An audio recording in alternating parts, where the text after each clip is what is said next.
G'day friends, welcome to today's Page in 10 video. Today we're going to do little gingerbread gals. We're going to need a few different items today. I'll tell you what they are before we get started because I've been starting without telling you, which isn't going to help much. A white pen or a white Sharpie, those will work great. You could do this with alcohol marker if you wanted to really pop those whites, because any water-based marker will interact with that ink and kind of seep through a little bit. Look, for all our purposes, it's not going to matter because we're having 10 minutes of fun, but in case you wanted to do a much neater application of this later, you might have to find a workaround, either using, maybe watercolor would be fun, or you could use Copic markers if you had alcohol-based markers, because they wouldn't seep through and kind of tint that ink.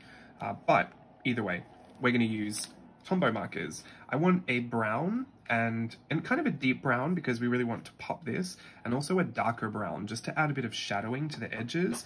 And I'm going to use a red pencil for some cheeks and blue little Lyra marker, this is an aqua brush as well, for eyes. I'm just going to color in the eyes, but everything else is pretty much going to be gingerbread. So we're going to do the drawing the same process you would make the gingerbread, right? You make the cookie first and then you decorate the whole thing with icing. So it's kind of the same process, except we're not going to be making edible versions unless you're the type of person to munch on your journal, which, I mean, all power to you.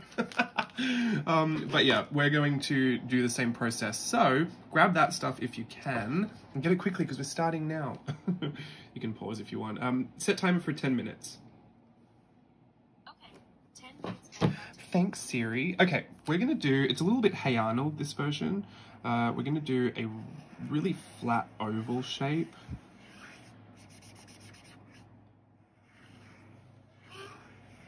For the head. And I'm gonna do really big ears on the edge. I just want it big because I want to add all my icing everywhere, so I kind of need a substantial space. Underneath that head, we're going to add a bit of a teardrop shaped body, and then to that a really big rainbow. She's going to have a really big dress on. It's so cute with the dress. That's why I wanted to do the girls. You know I always do the gals. The dwarves.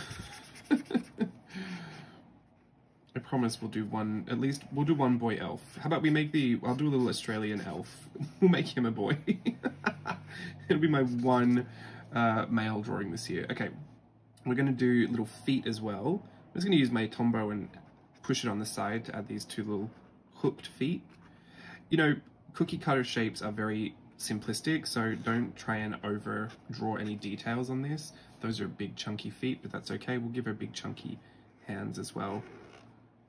She's supposed to be a gingerbread, so she doesn't have to look like, you know, a stylized woman.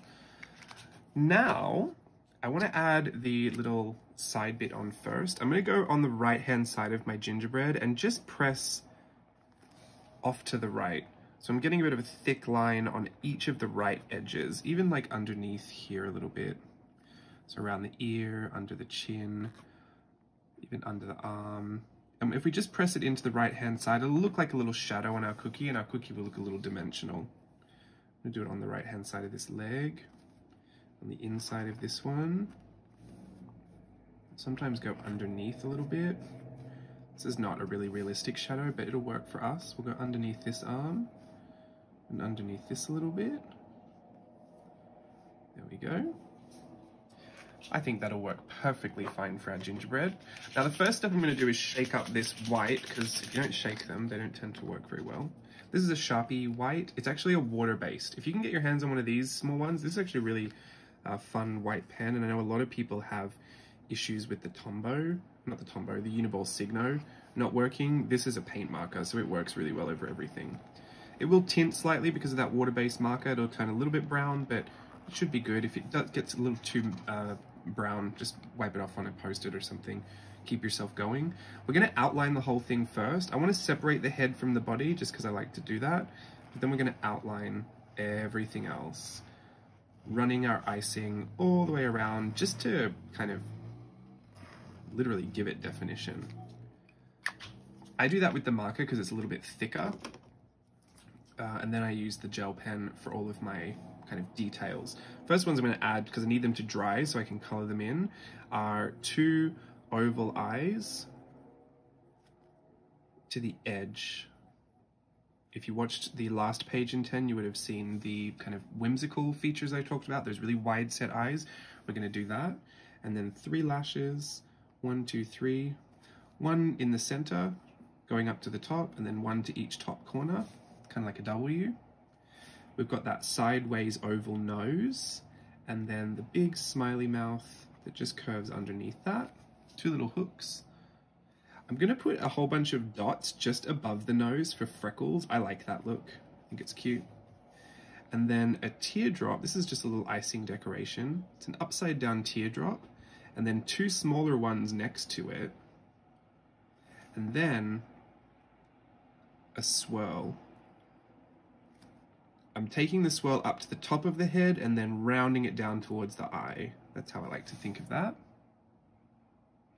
Now I'm going to do a squiggle, and I'm going to trace everything where they did that first line of icing. I want to take this squiggle line and follow that line. So I'm essentially having it double outlined, except this inside one is all squiggled. You might have to flatten it out a bit if it gets too close to your other icing, but also I'm terrible at icing like cakes and pastries. Steve took me to a little bakery event once where we had to ice Christmas things, and I was shocking at it. Put 3 buttons on, just down the bodice. I'm also going to do it down the side of the dress. I was honestly shocking. So if that icing goes over, remember it's a cookie, and it might just be indicative of how bad you really are at icing in my case. So it totally works. Swirl down the leg. Now I'm going to do a bit of a loop. We've got a lot of pattern area to play with on the dress, so this is a fun kind of icing pattern, the loops. I'm also going to do upside down heart shapes, so I'm going to put a heart up here and off to each corner. Those are cute. And I might do another set of loops. If you want to do something Disney, you can add a few little Mickeys. I do a lot of Disney Christmas stuff, so I'll add some Mickeys in there for me. Maybe even in the ears as well. And then I just have to color in my eyes and add some red. If you want to color this in, pastels or pencils would work really well to go over the top of the markers. Otherwise paint markers if you really wanted to make them bold. But I'm happy with the pencils. I don't mind it looking more of like a flushing of color rather than a bold, you know, opaque gouache look of color. But you might want to jump around inside your patterns as well and kind of add a jam fill, if you will. I guess it could be an icing fill, but when I think of red and filling, I think of like jam. Or you can make the whole thing kind of a blonde gingerbread and do pink and white, and it can be an iced Vovo gingerbread woman. If you know what I'm talking about. I think it's Australian, but it's like a very popular like tea biscuit and iced Vovo. Goodness, that takes me back. I can't wait to get to Australia and have an iced Vovo. I'm going to get my blue and just go over the eye. I don't want to scrub into it because, believe it or not, that gel will actually reactivate if I go too hard. So I'm just glazing over the top of it with that color to color it. And then, using my white gel pen, I'm going to put a big dot and a small dot in the top right corner for some little accents, some gloss.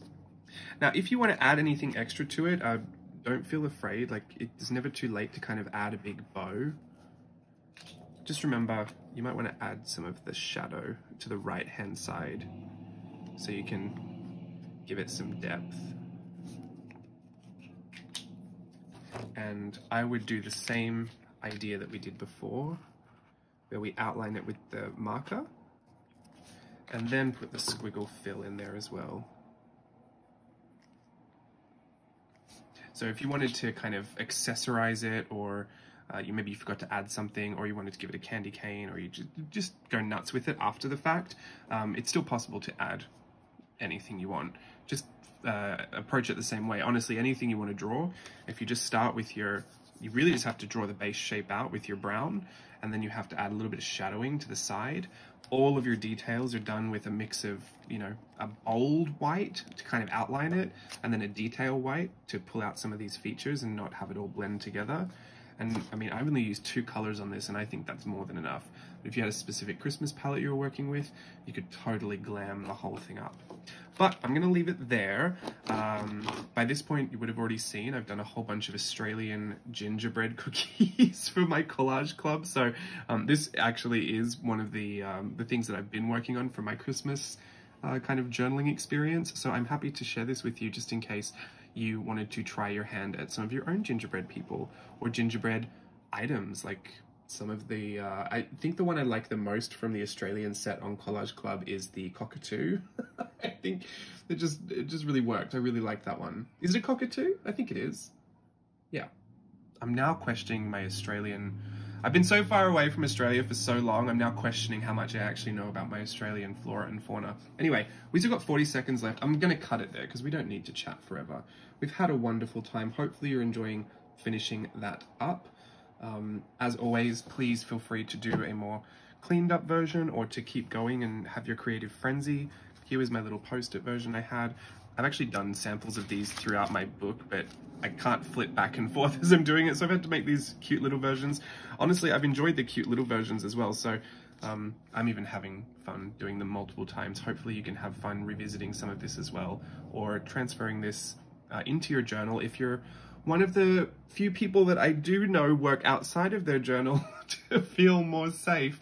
No judgment there, but hopefully some of these are encouraging you to be a bit more reckless with your journaling experience. I hope you're feeling a little bit more emboldened throughout all of these page in 10 tutorials to, you know, get your supplies out and just have fun filling up these pages.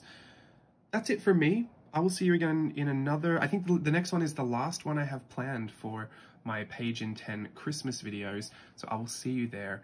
Until then, have a wonderful time, stay safe, and Merry Christmas. Bye.